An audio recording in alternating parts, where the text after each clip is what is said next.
Olá pessoas, tudo bom? Hoje eu vou falar sobre Final Fantasy VII Remake, este jogo tão aguardado e já começou a gerar várias reclamações da comunidade e a gente vai falar sobre isso hoje. Vamos começar pela história, tá?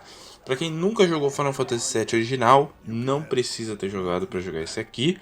Ele funciona de forma independente, tratando muitas coisas como coisas deste jogo e não como coisas adaptadas de um jogo anterior.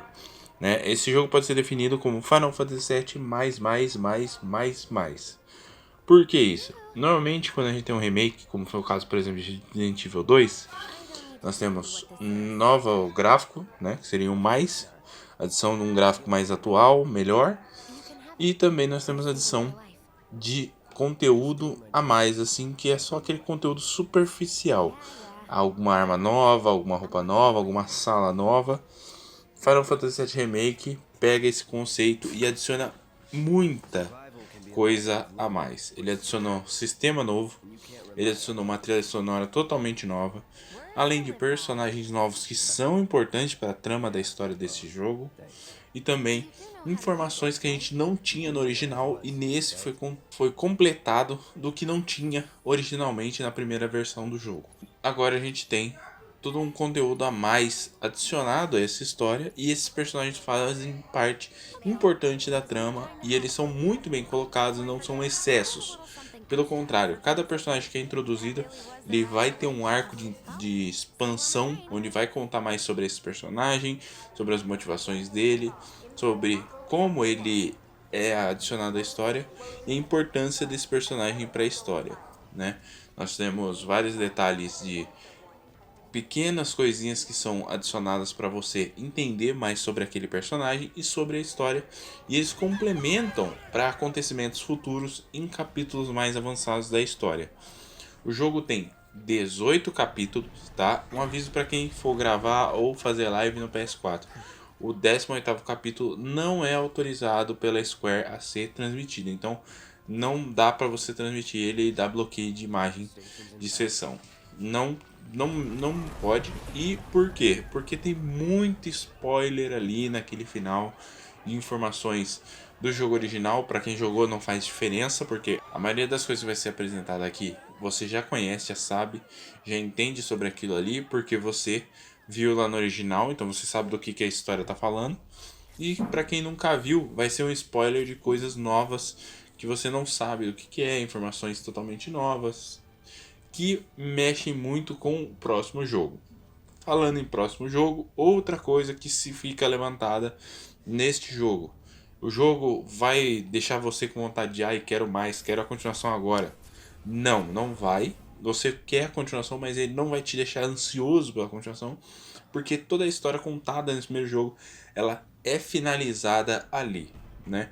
Em questões de qualidade de roteiro, o problema do roteiro original, porque Final Fantasy VII ele correu saindo do 2D e indo pro 3D2, né, que é aquele gráfico 3D com fundo parado, que ocorria um problema. A narrativa dele não era tão boa. Em Final Fantasy VIII, como os personagens já estavam mais bem definidos, mais bem modelados, e nós tínhamos CGs que mostravam a expressão dos personagens, nós tínhamos uma compreensão melhor da história e dos personagens também. Já em Final Fantasy VII original, como eles eram um bando de bonecão, você não tinha muito a imersão da personalidade daquele personagem para você. Você não absorvia muito. Então você tinha só os diálogos entre eles. E nos diálogos nós tínhamos apenas o Cloud babaca, o Barret sendo meio xaropão e os outros personagens sendo meio a menos. Poucos deles têm uma profundidade ali de narrativa que te imergia na história. Por isso que eu sempre disse que o grande diferencial do Final Fantasy VII original é a parte gráfica, porque ela realmente foi um marco na história e não o enredo dele em si. Todos esses problemas de narrativa neste jogo foram corrigidos, porque agora nós temos momentos de diálogos, tom, porque agora nós temos a fala dos personagens, nós temos a expressão dos personagens, nós temos todo o desenvolvimento a mais que não tinha no original sobre os personagens secundários. Só nessa parte nós tivemos um conhecimento. Você, primeira hora, você já entende que o Cloud é um mercenário e está só fazendo aquilo por dinheiro. Em 3 horas de jogo você entende que o Cloud não está bem e que aquelas pessoas também não estão bem, que ninguém está bem ali, todo mundo já está perturbado por causa das condições de vida. Em 10 horas você quer que o Cloud se torne aquilo que precisa para se tornar o herói dessas pessoas. A história evolui muito bem e ela te introduz um Cloud muito melhor do que aquele Cloud original que a gente estava acostumado. Não perde as características, porque no original ele também tem esse desenvolvimento, porém ele só vai ter esse final de desenvolvimento lá perto do final da história, não no começo, como é no original, né? Outro ponto que foi levantado foi a qualidade gráfica, tá? Final Fantasy VII é feito na Unreal Engine 4, né? Eu acho que eles deviam ter feito na décima, que é a da guerrilha mesmo que usou para Death Stranding e para Horizon Zero Dawn, mas, né, esse sou eu. Enfim, a qualidade gráfica é ruim, como as pessoas estão dizendo? Não, não é. Por quê? O que aconteceu em Final Fantasy VII Remake? Na maioria dos jogos que nós tivemos lançados aí, Modern Warfare e Resident Evil Remake 3, esses dois jogos, eles possuem um gráfico visualmente superior, porém a média de props por cena ali é uns 40 mais ou menos, tá? O que são props por cena? Lembre-se que o seu videogame vai ter que computar toda a informação que está aparecendo na tela. Então, quanto mais props na tela, mais informação ele vai ter que calcular para poder te apresentar tudo aquilo que vai aparecer na sua tela. Lembre-se disso. Em Resident Evil Remake 3, eles colocaram bastante props, só que eles usam truques de luzes em boas partes. Tanto é que as partes iluminadas mesmo, quase não tem nada nos corredores. As partes que não são iluminadas, elas são cheias de coisas que são falsas. Na verdade, aquilo lá é só uma maquiagem de fundo. Em Final Fantasy VII Remake, diferente disso, tudo que está na tela ali está sendo computado. Se o gráfico fosse forçado ao máximo, cada preload do jogo ia ser gigante. Atualmente ele chega a demorar no máximo 10 segundos para dar load ali no PlayStation 4 base. No Pro ele é mais rápido ainda já. Né? Imagine no PS5, você instalou o dedo e já carregou. E tudo que está acontecendo ali, tudo de informação, o jogo ia engasgar, ia gargalar, ia dar serrilhado, ia dar frame skip, né? Ia dar aquelas enroscadas e pulada por causa de muita informação na tela. Para vocês terem uma noção, em torno de 80 props por cena. Se você pegar o bar lá, o bar do começo, né, que é o Seven Heaven, o sétimo paraíso, você vai ver o tanto de conteúdo de informação que a gente tem na tela ao mesmo tempo e o jogo não engasga, não gargala, não faz nada disso. Existem problemas na qualidade gráfica? Existem, tá? Existem coisas que às vezes ficam meio estranhas. Por exemplo, portas. Se você reparar nas portas, a textura da porta ela é inferior ao resto, né? Isso não acontece com portão, isso não acontece com outras portas daquelas de abrir. É porta comum, aquela portinha de casa, assim, algumas delas a textura simplesmente não existe. Esse é um dos problemas gráficos do jogo, atrapalhando a jogabilidade. Não, porque o jogo tá tão leve, tão suave, que às vezes você prefere um pouco menos de qualidade gráfica para uma qualidade de desempenho. Num PC ele vai rodar mais bonito? Talvez, tá? Se você rodar ele no SSD, com configuração específica para PC, com uma placa de vídeo potente. E aí entra um outro porém que foi levantado lá, não sei o que, o jogo vai sair para PC. Gente, o jogo não vai sair para PC amanhã, não vai sair para PC semana que vem. Vai sair para PC lá daqui a um ano e a gente não sabe em que condições de especificações. Final Fantasy XV quando saiu para PC saiu com problema. Vários jogos que saem para PC saem com problema. Então, pagar 10 mil, porque é mais ou menos isso aí que você vai gastar para poder fazer um PC que rode um jogo desse completamente. A gente, no PS4 Pro hoje em dia paga 2 e pouco, 2.600, aí com a alta do dólar deve estar um pouco mais caro, mas a gente paga nessa faixa e os caras vão pagar quase 4 vezes mais para poder rodar o mesmo jogo com a qualidade aceitável. Final Fantasy VII não está livre de problemas, né? Duas coisas me incomodaram no jogo. Uma delas é Tem um período com Cloud curto e um período com a Tifa curto também, onde eles têm que se pendurar, igual andar no telhado, coisa assim, né? Andar no telhado ficou meio estranho o que eu quero dizer. Na cena da igreja, quem jogou, né? Ele vai segurar em cima das vigas e andar para cortar um candelabro, né? O Cloud. E aí ele fica pendurado. A jogabilidade naquele momento em específico é terrível e você tem que repetir com a Tifa. E isso daí dá no máximo 1 minuto de jogo, de jogabilidade ali daquela forma. E é extremamente irritante, mal feito, ainda bem que foi pouco posto no jogo.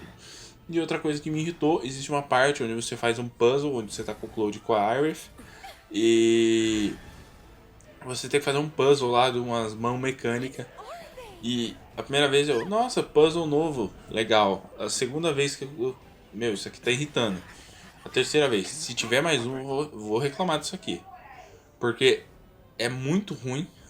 A mão é lenta, ela não funciona direito, ela é meio bugada. E não movimenta muito legal.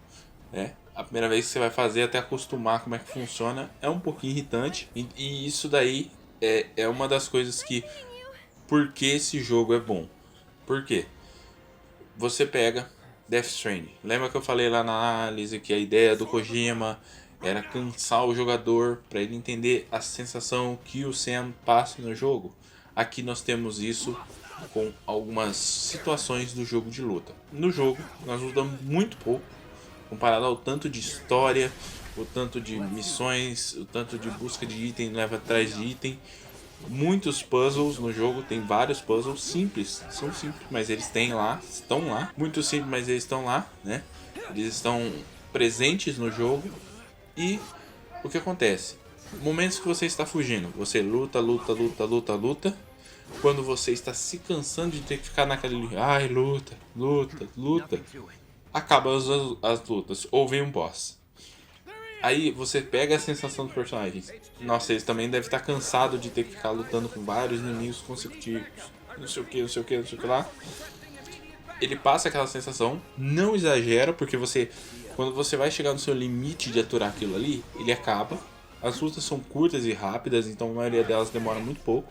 A luta contra boss, você se sente enfrentando um chefe mesmo. É uma luta difícil, com várias etapas, onde você tem que entender como é que a luta funciona, você tem que saber a estratégia que você tem que usar. Algumas lutas genéricas no jogo, se você não prestar atenção no que você está fazendo ou saber o que fazer para você superar aquela situação, você pode sim perder, mesmo o jogo sendo um pouco fácil no geral, tá? Lutas contra chefes são medianas para difícil, porque alguns deles podem matar o time inteiro do nada, porque sim, né? Mas existe uma estratégia para cada inimigo do jogo e como não são muitos, você consegue aprender todos eles sempre. Para quem busca o 100% do jogo, tá? O jogo tem média de 40 horas, com um 100%, uns 70%, porque você vai ter que jogar todos os capítulos no modo difícil. E aí é só ir pulando as ceninhas, diminui bastante o tempo de gameplay, você ir cortando as cenas. Mas, uma dica que eu dou, todas as vendinhas que você for, né, tá tocando uma musiquinha, você olha no canto esquerdo da tela, vai estar lá ou o nome da música ou 3 pontos de interrogação. O que isso quer dizer?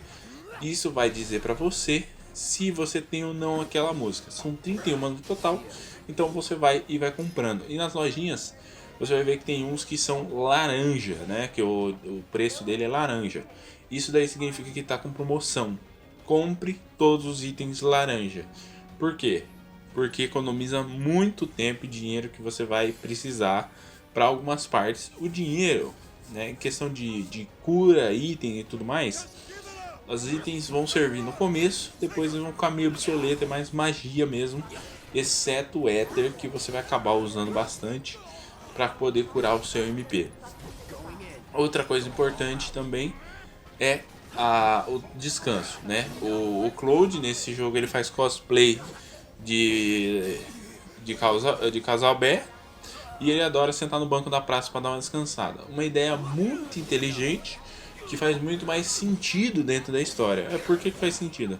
O cara dormir, passar a noite num nego aleatório, num coisa assim, sendo que tudo se passa basicamente em 1, 2, 3 dias a história, né? Ele descansou ali uns 20 minutinhos, pá, recuperou o fôlego, segue em frente.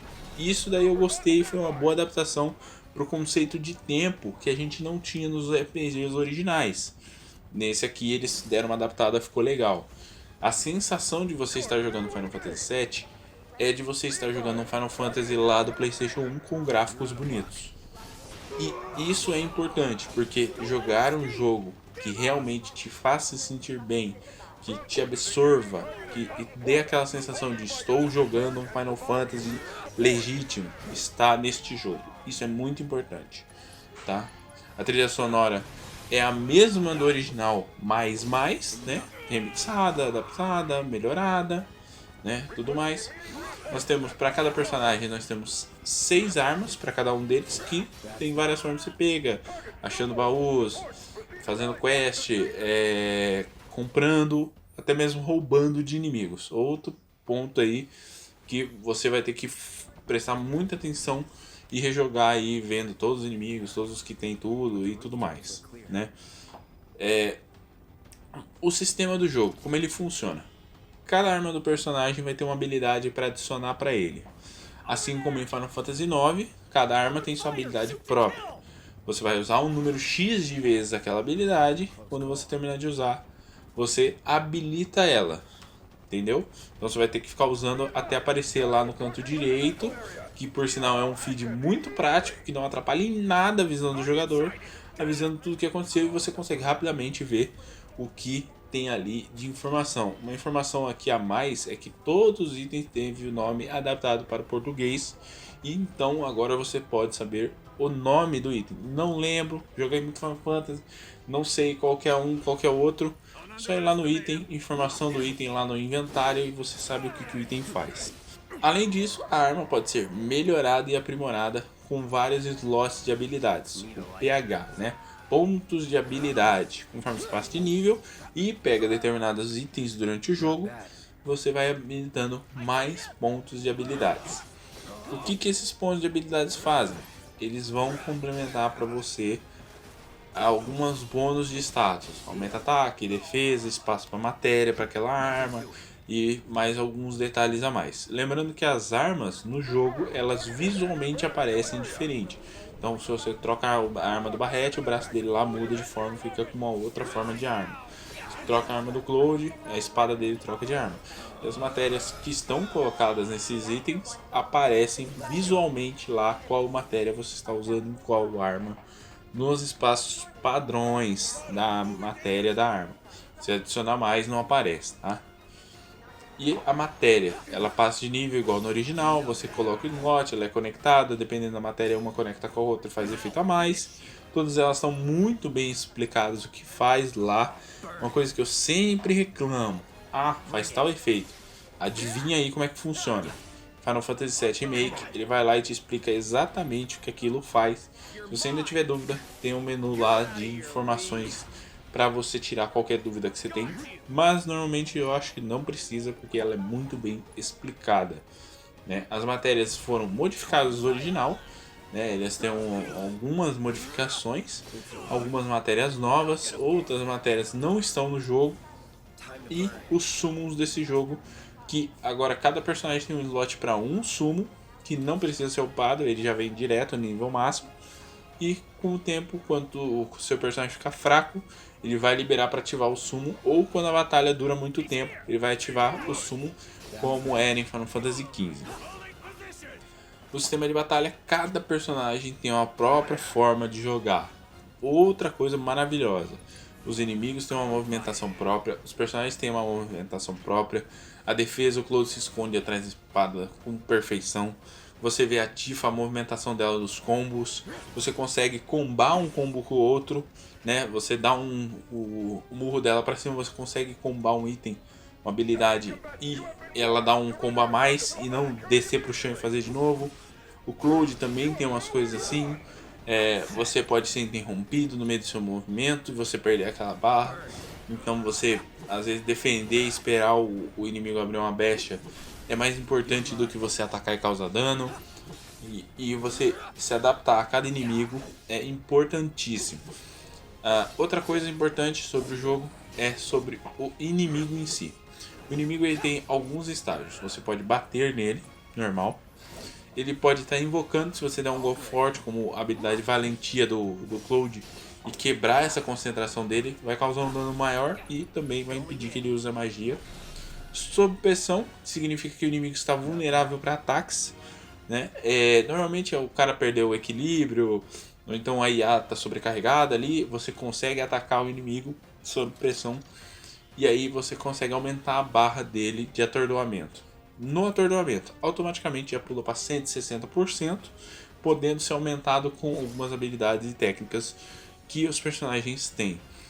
O que faz esse atordoamento, tá? Ele vai causar mais dano ao inimigo. Alguns inimigos só no atordoamento você vai conseguir causar dano suficiente para derrotar ele, matar ele e tudo mais. Alguns são por ataque, elemento, habilidades. A lista é imensa de possibilidades que você pode fazer e lutar. O Cloud tem dois modos, o normal e o justiceiro, um batendo com força e o outro com velocidade e batendo em área também. Quando tiver muito inimigo é melhor usar o outro. A Tifa tem o Shoryuken, que arranca os inimigos do chão, né? Normalmente é bom para você desestabilizar alguns tipos de inimigo. O BR tem um tiro concentrado, que é para causar um dano maior. É ótimo para derrotar aquelas máquinas praga lá de torretinha e tudo mais. E a Aerith lança uma magia concentrada que causa dano consecutivo. É bom para inimigos que não se movem muito, né? Nós também temos o Red 13 no jogo. Ele está lá, mas ele é só um bônus, né? As lutas que ele está com você, ele não é controlável. Porém, ele tem lá o equipamento dele, a matéria dele que aparecem visualmente. Porém, não são customizáveis, muito menos alternáveis. Outro personagem que aparece também é o Cat Sith. Ele não vou poder mostrar aqui quando ele aparece, porque é spoiler, tá? Mas nem Yuffie, nem Vincent e nem Cid aparecem aqui. O Cid é citado na história, não por nome, pelo acontecimento lá. Então, se você não sabe quem é Cid, se você não sabe a história, não tem problema, porque você não vai tomar spoiler de nada, porque você nem vai saber quando ele foi citado aí, né? Outros personagens aparecem, outros personagens foram retirados, até onde eu me lembro. Por exemplo, a Helena, ela não lembro se ela aparece nesse começo, vou ter que jogar para ter certeza, mas se eu não me engano ela vai aparecer, né? Os Turks estão fantásticos e o visual dos personagens em si foi adaptado da versão do Advent Children para ficar bem parecido. Então você olha para um, olha para o outro, você consegue conectar, você consegue falar. Isso é continuação disso mesmo. E a ideia foi essa. No geral, o jogo é um jogo excelente. É um jogo divertido. Você joga várias horas, você não cansa. Ele tem muitas side quests que são divididas em fácil, médio e difícil. E são em capítulos separados. Ou seja, quando você está cansado de fazer side quest, elas acabam. Então elas não ficam te forçando. Tem uma extensa variedade de matérias. O jogo não é tão difícil. Então, para quem não tem interesse em jogar um modo mais difícil, que realmente é bem mais difícil, você pode jogar sossegado, com calma, sem se abafar aí pra nada, que vai se divertir, vai curtir o jogo e não vai ficar aquela coisa de nossa, é difícil pra caramba, não consigo jogar. Quem busca 100% vai ter uma dificuldade. Os minigames do jogo não são fáceis, né? Nós temos alguns minigames bem complicados. E nós temos cenas hilárias com os personagens. O humor de Final Fantasy sempre foi um humor muito bom. E nesse jogo está bem presente e bem pessoal mesmo. Tetsuya Nomura acertou muito nesse jogo. E eu quero ver a continuação quando sair, que deve demorar um pouco. Porém, eu acho que se for mais duas partes já deve encerrar. Se é que vai ter duas partes, eu acho que uma só já pode fazer. E no PlayStation 5 provavelmente nós teremos uma qualidade gráfica um pouquinho melhor, por causa da falta de limitação do PS5. O PS5 é bem menos limitado que o 4. Então a gente vai ver aí. Então é isso. Espero que tenham gostado. Se você está interessado em comprar o jogo, compre. Vale a pena cada centavo, né? Não é um jogo partilhado como parecia ser. Pelo contrário, é um jogo bem próprio, bem natural, bem exclusivo, apesar de ter continuação já prevista. Então, falou, valeu, até mais, fui.